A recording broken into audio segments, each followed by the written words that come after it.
Welcome to ETV prime. గాయం రామ్ గోపాల్ వర్మ గారు తీసినటువంటి గాయం సినిమాలో ఒక పాట ఉంటుంది.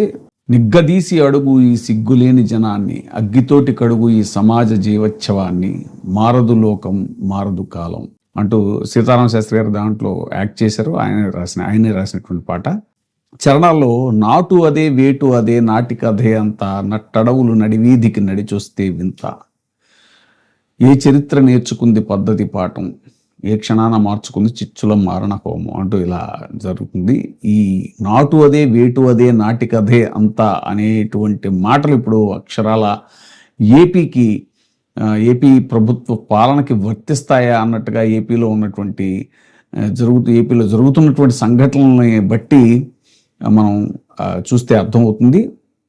వరుసపెట్టి అక్రమ అరెస్టులు, అసలు ఒక పోలీసు వ్యవస్థ మీద హైకోర్టు ఎన్నోసార్లు చివాట్లు పెట్టింది. అసలు ఏంటి, మీరు ఏం చేస్తారు, మీకైనా తెలుసా అని పదే పదే ఇప్పుడు కాదు, అసలు స్టార్టింగ్ నుంచి సోషల్ మీడియా కార్యకర్తల నుంచి అరెస్ట్ చేయటాలు, యూనిఫామ్ లేకుండా రావటాలు, అంటే ఎస్సీ ఎస్టీ కేసులు పెట్టేయటాలు పోలీసులు.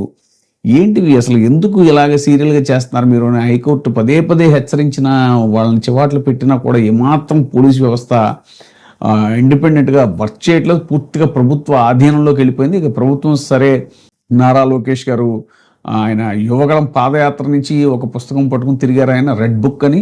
సో ఆ రెడ్ బుక్ రాజ్యాంగం అమలు చేస్తున్న దిశగా అమలు చేస్తోంది ఏపీ ప్రభుత్వం. ఏపీలో రెడ్ బుక్ రాజ్యాంగమే అమలవుతోంది అనే విధంగా పరిస్థితులు తలపిస్తున్నాయి. ఇక్కడ అంటే ఆబ్వియస్లీ ఇక్కడ వైఎస్ఆర్సీపీ కార్యకర్తలు ఎందుకు అరెస్ట్ అవుతారంటే ప్రతిపక్షం కాబట్టి ఖచ్చితంగా. ఇప్పుడు ఇదివరకుట్లాగా వామపక్షాలు బయటకు వచ్చి ఉద్యమాలు అవి చేయట్లేదు. ఇప్పుడు జన్జీ ఉద్యమాలు కొత్తగా జరుగుతున్నాయి కాబట్టి ఆ జన్జీ ఉద్యమానికి కూడా వైఎస్ఆర్సీపీ చాలా విషయాల్లో ఈ డిఎస్సిలో కానీ వాటిలో కానీ సపోర్ట్ చేస్తుండటం వల్ల ఇప్పుడు ఏ ఇష్యూ రేజ్ చేసినా సరే ముందు ఏపీలో ఫస్ట్ వైఎస్ఆర్సీపీ కార్యకర్తలని లేదంటే నాయకుల్ని అరెస్ట్ చేసే పరం మనం చూసాం. బిగినింగ్లో అంతా కూడా ఇది అక్రమ కేసులు, మద్యం కేసులని, ఆ కేసులని, ఈ కేసులని వరుసపెట్టి అరెస్ట్ చేసేశారు. అరెస్ట్ అవ్వని నాయకులు లేరు. ఆ తర్వాత ఏమో అంబటి రాంబాబు గారు లాంటి వాళ్ళని, తర్వాత ఇది తిరుమల కల్తీని ఇష్యూలో అప్పుడు అరెస్ట్ చేశారు.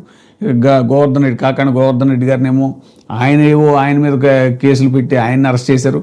ఇక మద్యం కుంభకోణం అంటూ చెప్పేసి అర్థం పర్థం లేకుండా అసలు దాంట్లో ఆ ఛార్జ్ షీట్లో ఒక్క పేరు లేదు. అయినా సరే అందరినీ తీసుకెళ్ళేసి అక్కడ మన పెద్దిరెడ్డి మిథున్ రెడ్డి గారు కానీ, చివరెడ్డి భాస్కర్ రెడ్డి గారు కానీ, ఇటు పక్కకు వస్తే ఇటు మాచర్ల వైపుకి వస్తే ఏమో ఆయన పిన్నెల రామకృష్ణారెడ్డిని, ఇంక ఎవరిని నాట్ అందరినీ అరెస్టుల పరం.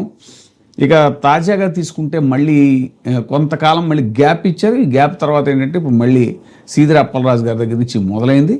ఇప్పుడు మళ్ళీ మాజీ ఎమ్మెల్యే విశ్వేశ్వరరెడ్డి గారు, అనంతపురం జిల్లా, ఇలాగా ఈ ఉరవకొండలో ఉద్రిక్తత. ఈ విశ్వేశ్వరరెడ్డి గారితో పాటు వైఎస్ఆర్సీపీ నేతలని అరెస్ట్ చేశారు. మంత్రి పయ్యావుల అనుచరుల భూ కబ్జాలపై చేపట్టిన ధర్నాను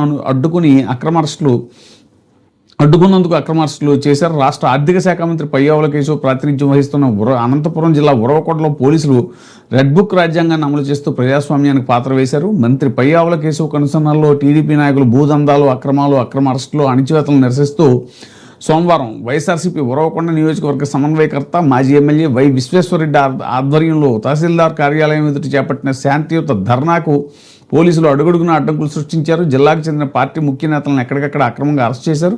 వైఎస్ఆర్సీపీ నాయకులు, కార్యకర్తలపై మంత్రి కేశవ్ అనుచరులు కొనసాగిస్తున్నటువంటి విధ్వంసకాండకు నిరసనగా శాంతియుత ధర్నా చేపట్టినందుకు విశ్వేశ్వరరెడ్డిని అక్రమంగా అరెస్టు చేశారు పోలీసులు అనేటువంటిది సమాచారం. మాజీ ఎమ్మెల్యే విశ్వేశ్వరరెడ్డి పోలీసుల అనుమతి కోరినా కూడా అనేక కుర్రీలు పెట్టి అడ్డుపడ్డారు. ధర్నా చేయడానికి ఉరవకొండలోని పార్టీ కార్యాలయం నుంచి బయలుదేరినటువంటి విశ్వేశ్వరరెడ్డిని అప్పటికే వందలాదిగా చుట్టుముట్టిన పోలీసులు బలవంతంగా లాక్కెళ్లి అరెస్ట్ చేశారు. అక్రమ అరెస్టును ఖండిస్తూ పార్టీ నాయకులు, కార్యకర్తలు పోలీసుల వాహనానికి అడ్డుపడగా పోలీసులు దౌర్జన్యంగా పక్కకు లాగేశారు. సీదిరి అప్పలరాజు గారి విషయంలో కూడా అలాగే జరిగింది. తమ నాయకుడిని అరెస్ట్ చేసినప్పుడు ఖచ్చితంగా అడ్డుపడతారు, లేదంటే తీసుకెళ్ళండి బాబు అని చెప్పేసి ఎవరో అప్పచెప్పరు కదా. పలువురు గాయాలయ్యే ధర్నాకు సంఘీభావం తెలిపేందుకు వచ్చిన మాజీ ఎంపీ గోరన్న మాధవ్ని సైతం ఉరవకొండలోని శివరామిరెడ్డి కాలనీ నుంచి బలవంతంగా లాక్కెళ్లి అరెస్ట్ చేశారు. బీసీ విభాగం నేత రమేష్ గౌడ్తో పాటు ఇతర ముఖ్య నేతల అక్రమ అరెస్టుని యథేచ్ఛగా జరిపారు. మాజీ ఎమ్మెల్యే విశ్వేశ్వరరెడ్డి మాట్లాడుతూ విడపనకల్లు మండలం వేల్పుమడుగుతో పాటు బోదగవి, కూడేరు తదితర గ్రామాల్లో వైఎస్ఆర్సీపీ నాయకులకు చెందిన భూములను టీడీపీ నాయకులు దౌర్జన్యంగా కబ్జా చేశారని, భూమిలోకి వారిని వెళ్లనివ్వకుండా దాడులు చేస్తున్నారని తెలిపారు. బాధిత వైఎస్ఆర్సీపీ నాయకులకు అనుకూలంగా హైకోర్టు ఉత్తర్వులు ఇచ్చినా కూడా రెవెన్యూ అధికారులు, పోలీసులకు మాత్రం మంత్రి పయ్యావుల కేశవ్ జారీ చేసే ఆదేశాలు అమలు చేయడమే లక్ష్యంగా మారిందని విమర్శించారు. అక్రమ అరెస్టులతో తమను అడ్డుకోలేరని, మంత్రి కేశవ్ అక్రమాలు, అరాచకాలపై పెద్ద ఎత్తున ఆందోళనలు కొనసాగిస్తామని విశ్వేశ్వరరెడ్డి స్పష్టం చేశారు. నేతలను అరెస్ట్ చేసి స్టేషన్కి తరలించారు. ఉరవకొండ ధర్నాకు వెళ్తున్నారనే సమాచారంతో శ్రీ సత్యసాయి జిల్లా గోరంట్లలో మాజీ మంత్రి శంకర్ నారాయణను హౌస్ అరెస్ట్ చేశారు. మాజీ ఎమ్మెల్యే విశ్వేశ్వరరెడ్డి అక్రమ అరెస్టును నిరసిస్తూ ఉరవకొండ పోలీస్ స్టేషన్ ఎదుట ప్రధాన రహదారిపై పార్టీ శ్రేణులు ధర్నా చేపట్టాయి. మాజీ మంత్రి సీదిరి అప్పలరాజుని ఆయన్ని ములాఖతులో కలిసేందుకు మాజీ సీఎం వైఎస్ జగన్మోహన్ రెడ్డి గారు ఉత్తరాంధ్ర పర్యటనలో ఉండగా ఆ జన ప్రభంజనాన్ని చూసి కన్నుగుట్టినటువంటి చంద్రబాబు నాయుడు గారు తప్పుడు కేసులు పెట్టడానికి పోలీసులు పురిగొలిపారు అన్నట్టుగా మహిళా ఎస్ఐ ప్రవళికపై దాడి చేసినట్టుగా ఆమదాల వలస వైఎస్ఆర్సీపీ సమన్వయకర్త చింతాడ రవితో పాటు మరో 20 మందిపై అక్రమ కేసులు పెట్టారు. అసలు ఆ రోజు సంఘటనా స్థలంలో లేని వారిపైన కూడా కేసులు బనాయించడం అనేటువంటి చూసి ప్రజలు విస్తుపోతున్నారు. తనపై కక్ష సాధించేందుకే కుట్రలకు తెరదీసి అక్కడ లేని 20 మంది అమాయకులపై అక్రమ కేసులు పెట్టారని చెప్తున్నారు. పంజాబ్ లవ్లీ ప్రొఫెషనల్ యూనివర్సిటీలో కూతుర్ని జాయిన్ చేయించడానికి వెళ్ళాడంట ఆయన. ఎవరు? తేజేశ్వరరావు. ఆయన మీద కూడా కేసు పెట్టేశారు. ఆయన ప్రయాణించిన ట్రైన్ టికెట్ కూడా ఉంది. చింతాడ రవి వీడియో విడుదల చేయడంతో కేసులు బనాయించారని కలకరం రేగింది. A8గా చూపించినటువంటి లాయర్ ధనేటి రామ్మోహన్ రావు ఘటన జరిగిన సమయంలో ఆమదాల వలస కోర్టులో ఉన్నారు. ఆయన ఇప్పుడు A9గా ఉన్నటువంటి ప్రైవేటు ఉద్యోగి తేజేశ్వరరావు ఘటన జరిగిన రోజు ఆంధ్రప్రదేశ్లో లేరు. ఆయన తన కుమార్తెను యూనివర్సిటీలో చేర్చేందుకు పంజాబ్ వెళ్లారు. A11గా డాక్యుమెంట్ రైటర్ సురేష్ కూడా ఆ రోజు సబ్ రిజిస్ట్రార్ ఆఫీసులోనే ఉన్నారు. ఘటన సమయంలో దూరంగా ఉన్న సంబంధం లేని వ్యక్తులను కూడా నిందితులుగా చేర్చడం కక్ష సాధింపు రాజకీయాలకు పరాకాష్ట అని ప్రజలు తప్పుపడుతున్నారు. సామాన్యులకు ఏమాత్రం రక్షణ లేదు అనేటువంటిది ప్రతిపక్ష నేతలు, మాజీ మంత్రులు, మాజీ ఎమ్మెల్యేలు వీళ్ళని తీవ్ర వేధింపులకు గురి చేయటం, ముఖ్యంగా వైఎస్ఆర్సీపీ బీసీ నేతల్ని టార్గెట్ చేస్తూ వాళ్ళ కుటుంబాలని లక్ష్యంగా ఎమ్మెల్యే విరూపాక్షి, సీదిరి అప్పలరాజు, చింతాడ రవి, జోగి రమేష్ ఈ కుటుంబాల మీద అక్రమ కేసుల పర్వం అనేటువంటిది నడుస్తోంది. 5 ఏళ్ళు అద్భుతంగా పాలిస్తామని మోసపూర్తి హామీలు ఇచ్చి అధికారంలోకి వచ్చిన 2 ఏళ్లకే చంద్రబాబు సర్కార్ తీవ్ర వ్యతిరేకతను మూటగట్టుకుంది. మరోవైపు ఉద్యమ బాట పడుతున్నటువంటి ఉద్యోగ వర్గాల నుంచి తీవ్ర ప్రతిఘటన ఎదురవుతోంది. ఎన్నికల్లో ఇచ్చిన సూపర్ 6 హామీలు అమలు చేయకపోగా ఆర్థిక అరాచకత్వంతో రాష్ట్రాన్ని అప్పుల్లో ముంచేసింది. ఇవి చాలదన్నట్టు మెగా డిఎస్సీ పేరుతో నిరుద్యోగులను దగా చేసి స్కామ్కు పాల్పడటంతో చంద్రబాబు సర్కార్పై యువత కన్నెర చేస్తోంది. మెగా డిఎస్సీ స్కామ్ మీద సిబిఐ విచారణ డిమాండ్ చేస్తూ జంజీని సన్నద్ధం చేస్తూ వైఎస్ఆర్సీపీ ఆందోళన బాట పట్టడంతో చంద్రబాబు నాయుడు గారు యథావిధిగా మళ్ళీ డైవర్షన్ పాలిటిక్స్కి తెరతీశారు. అనుకున్నదే తడువుగా రెడ్ బుక్ కుట్రలకు పదును పెట్టి పోలీసులను రంగంలోకి దించారు. ఈసారి వైఎస్ఆర్సీపీ బీసీ నేతలను లక్ష్యంగా చేసుకుని అక్రమ కేసులు, అక్రమ అరెస్టులతో వేధింపులకు దిగారు. మెగా డిఎస్సీ స్కామ్లు, సిబిఐ విచారణ కోరుతూ వైఎస్ఆర్సీపీ చేస్తున్న ఆందోళనల నుంచి ప్రజలు దృష్టి మరలించేందుకే వైఎస్ఆర్సీపీ బీసీ నేతలు వారి కుటుంబాలను లక్ష్యంగా చేసుకుని అక్రమ కేసులు బనాయించి అరెస్టులు చేస్తున్నారు చంద్రబాబు నాయుడు గారి సర్కారు అనేటువంటిది బాగా విస్తృతంగా ప్రజల్లో చర్చ జరుగుతుంది.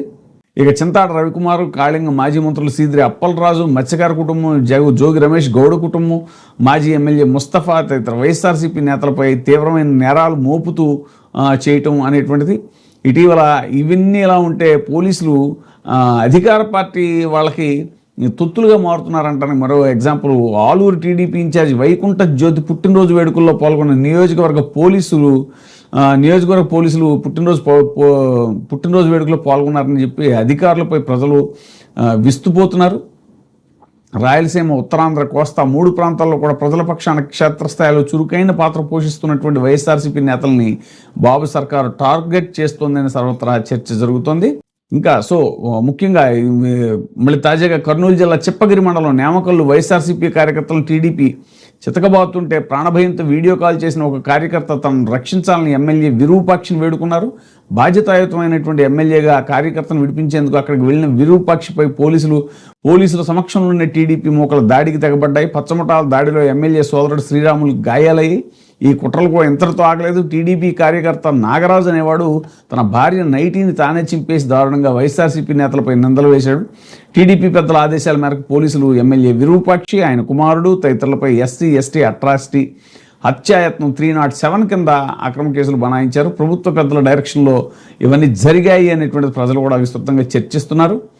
పోలీసు బలగాలు భారీ ఎత్తున ఎమ్మెల్యే నివాసం వద్దకు చేరుకున్నాయి. తలుపులు బద్దలు కొట్టి దౌర్జన్యంగా ఇంట్లోకి ప్రవేశించి ఎమ్మెల్యే విరూపాక్షితో పాటు ఆయన కుమారుడు చంద్రశేఖరు ఇతర నేతలను అక్రమంగా అరెస్ట్ చేశారు.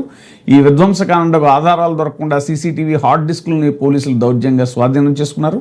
చంద్రబాబు సర్కార్ రెడ్ బుక్ వేధింపులు పతాక స్థాయికి చేరాయి. అసలు సరే, అక్కడ ఏదో ఇన్సిడెంట్ జరిగింది, అక్కడ ఎవరి వర్షన్ వాళ్ళు చెప్తారు. మనం మీడియాగా న్యూట్రల్గా మాట్లాడుకోవాలంటే టీడీపీ వాళ్ళు ఆబ్వియస్లీ వైసీపీ వాళ్ళే వచ్చారు గొడవ చేశారని, వైసీపీ వాళ్ళే అంటారు, లేదు టీడీపీ వాళ్ళే మా మీద గొడవ చేశారు, మా మీద దాడి చేశారు అంటారు. అసలు ముందు పోలీసులు చేయాల్సిన పని ఏంటి? అక్కడ ఉన్న సీసీటీవీ ఫుటేజ్, ఆయన మాజీ ఎమ్మెల్యే, ఆయన ఇంటి దగ్గర సీసీటీవీ ఫుటేజ్ ఉంటుంది. ఆ ఫుటేజ్ అది కూడా ఇవ్వకుండా ఎక్కడో బయట వాళ్ళు తీసిన వీడియోలు ఇప్పుడు వచ్చాయి కాబట్టి, మీడియాకు వచ్చాయి కాబట్టి జరిగింది ఏంటో తెలుసు. అతను నాగరాజు అనే అతను టీడీపీ అతను ఆయన భార్య యొక్క ఇది వస్త్రాలను ఆయన్ని చింపేసి అసలు ఇంత నీత్యానికి దిగజారడం ఏంటి అనేటువంటిది ఇప్పుడు జరుగుతున్నటువంటి డిస్కషన్. ఏదైనా సరే శాంతి భద్రతలు పూర్తిగా ఏపీలో క్షీణించాయి అనటానికి ఈ జరుగుతున్న ఘటనలే నిదర్శనం అని చెప్పేసి రాజకీయ పరిశీలకుల్లో అలాగే ప్రజల్లో కూడా విస్తృతంగా చర్చ జరుగుతుంది. ఇప్పుడే సబ్స్క్రైబ్ చేయండి, లైక్ చేయండి, షేర్ చేయండి. VTV ప్రైమ్, మీ ఉత్తమాభిరుచుల సమ్మేళనం.